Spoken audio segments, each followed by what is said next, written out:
This is my view. I'm just sitting here and chilling a little bit.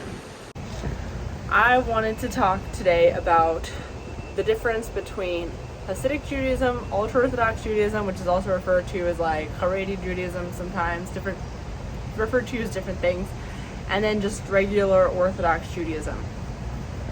First of all, before getting into this video, I just want to say that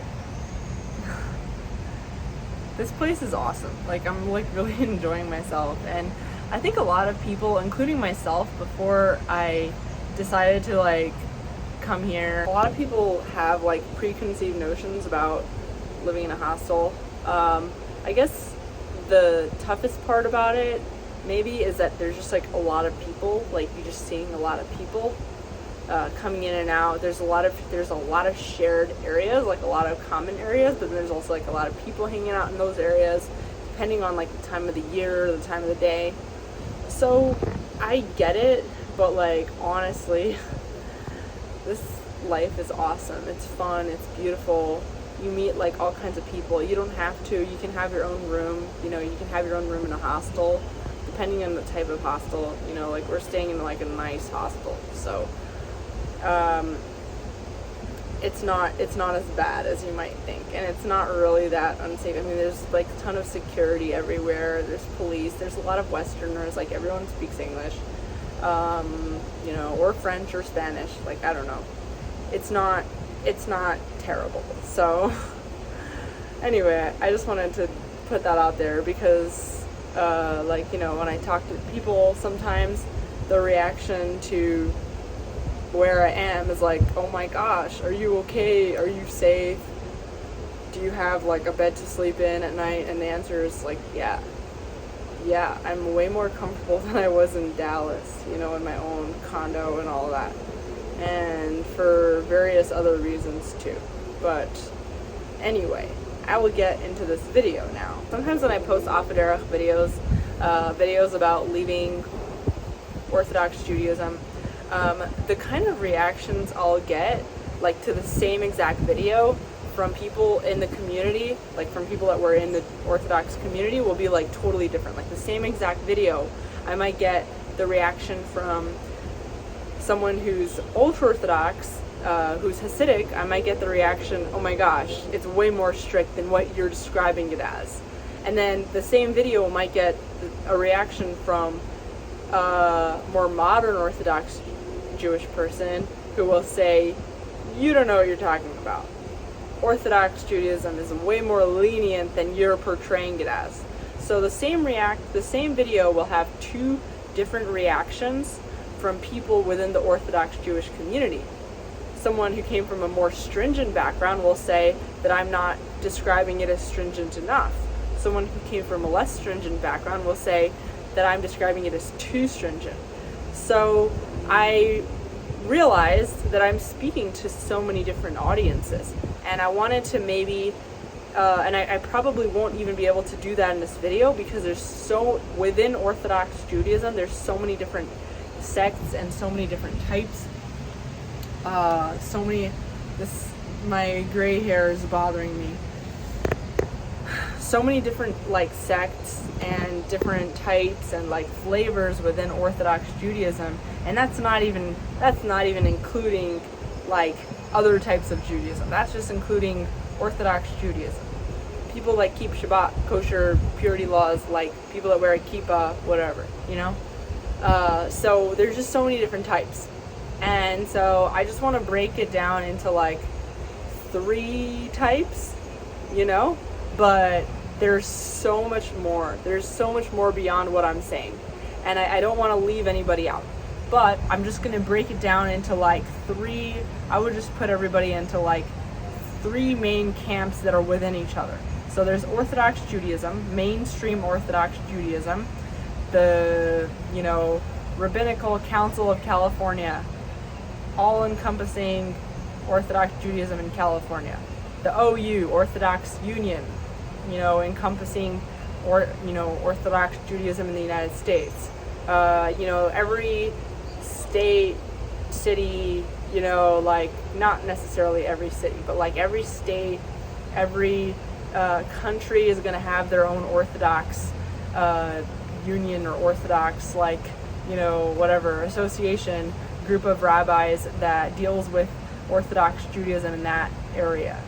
So that's Orthodox Judaism. Within Orthodox Judaism, there's modern Orthodox Jews. Those are the Orthodox Jews that are more integrated with modern society. They like their kids to be educated. They like reading secular literature and being, sometimes the kippahs that they'll wear, if you know what a kippah is, a yarmulke. So the kippahs that they'll wear might have more colors in them. They might have more socially liberal views, even though they're Orthodox.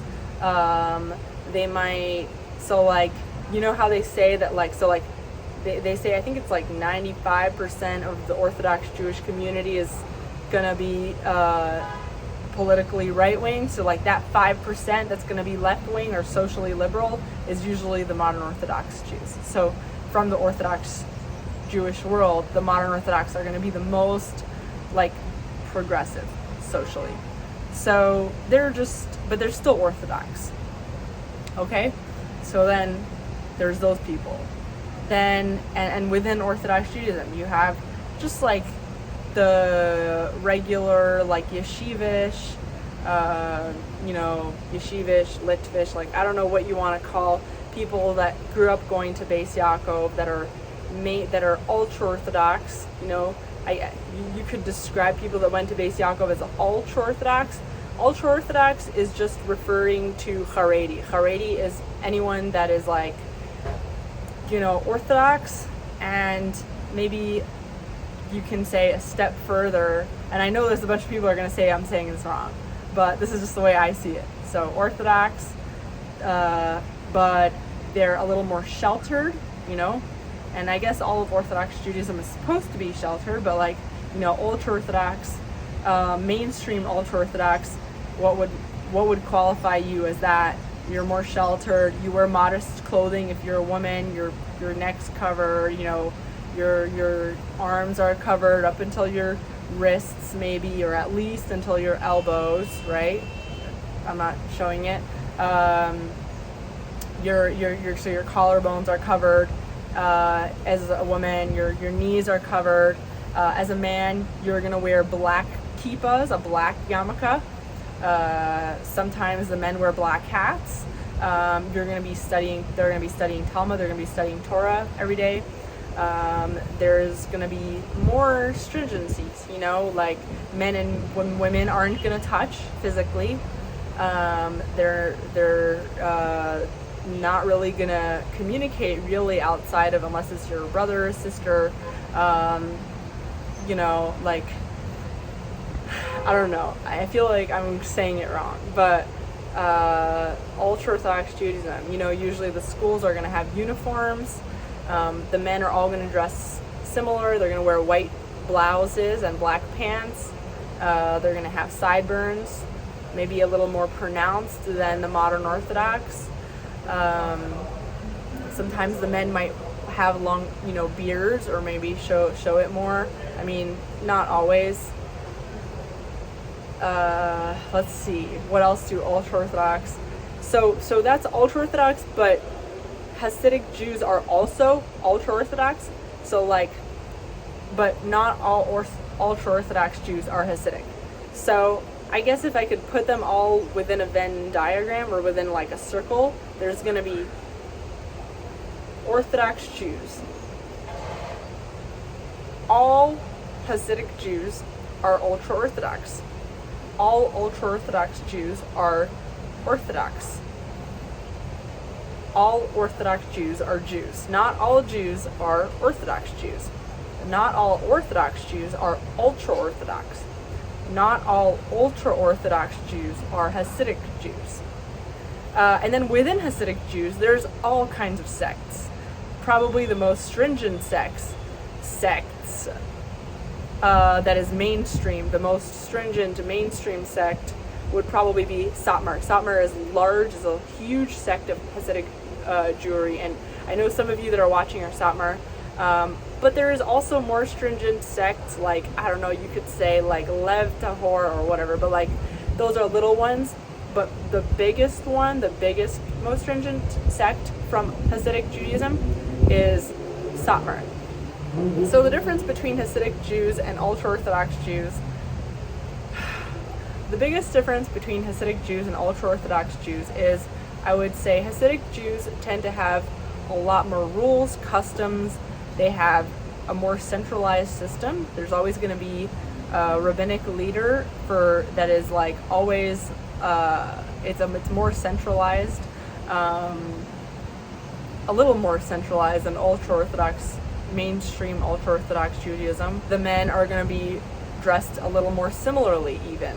The women are going to be dressed even more similarly. So everything that you would say is a difference between ultra-Orthodox Jews and mainstream Orthodox Jews, it's even taking it a step further with Hasidic Jews. This is me completely simplifying it, oversimplifying it. Hasidic Jews tend to be more religious. They tend to have more... Hola! They tend to be more religious. They tend to have more rituals. They tend to have more laws, stringencies, more customs. There are a lot of interesting things with Hasidic Jews. A lot of like things that you see on TV. A lot of like, whenever they say Orthodox Jews, whenever they're talking about like, whenever like movies portray Orthodox Jews, a lot of times they'll use Hasidic Jews as like the most extreme version of Jews, because that's the most, like, Hasidic Jews are going to have longer payas. They're going to have longer sideburns. The men on holidays and special occasions, like, they might be wearing like those fur hats. They're going to wear like those long coats, long robes.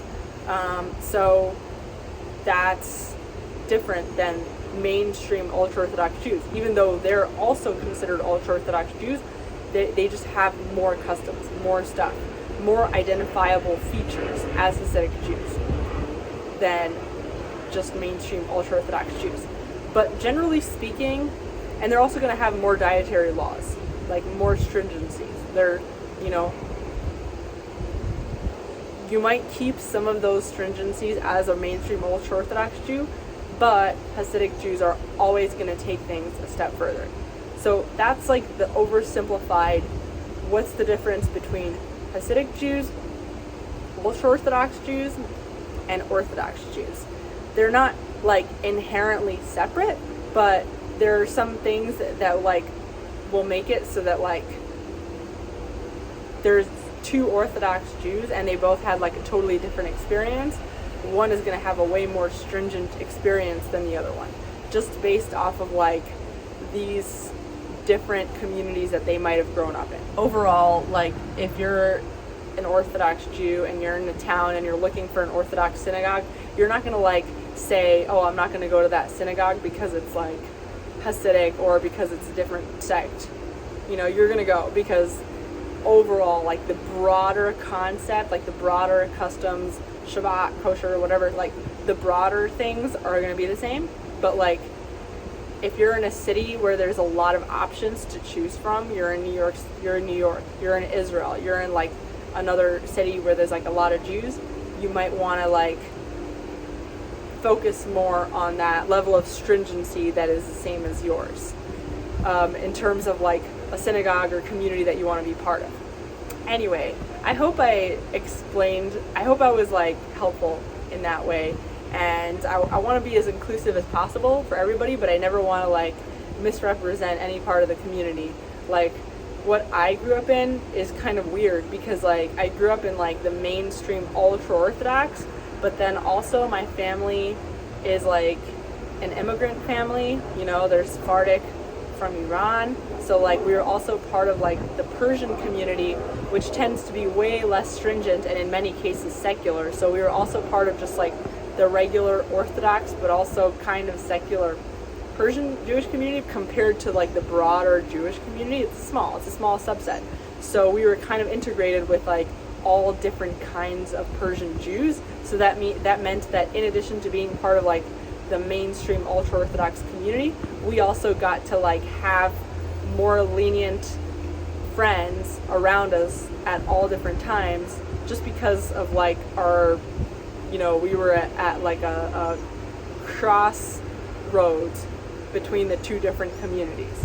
So like just explaining how like some of the experiences that I had other people might not have had, and some of the experiences that other people might have had, like I might not describe it like the way that you grew up. So anyway, that's what this video is for, is to like show the different things that people might have like had. You know, people say that like Sephardic Jews are more lenient. It's not necessarily true. Sephardic Jews are not necessarily more lenient than Ashkenazi Jews.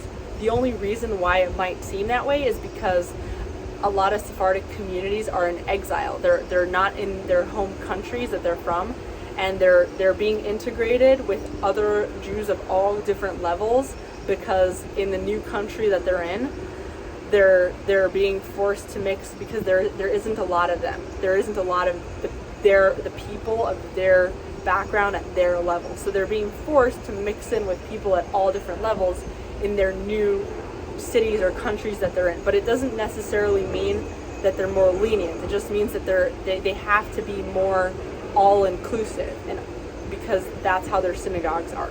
And the more Jews are going to be in a certain area, the easier it's going to be for people to be more stringent. That's why you're going to find a lot more stringent Jews in like New York or Israel or like Manchester or something like that, because like there's just more options for stringency in that area. So hopefully that was helpful, and I really appreciate you guys for watching this video. Hit the like button if you like it, and definitely let me know in the comments if like you have any other areas that you want me to explore, questions that you have, stuff that I haven't clarified yet, and I definitely want to do more of that. And I might go on another walk. See you guys. This place is officially our favorite juice bar, and maybe later we will go and get a green juice. Guys, imagine eating here for lunch. And there's a basketball court there and like a whole bunch of like gym stuff, equipment. And if you want to get some lingerie, just go to Maymar Lingerie and get 10% off. Bitcoin.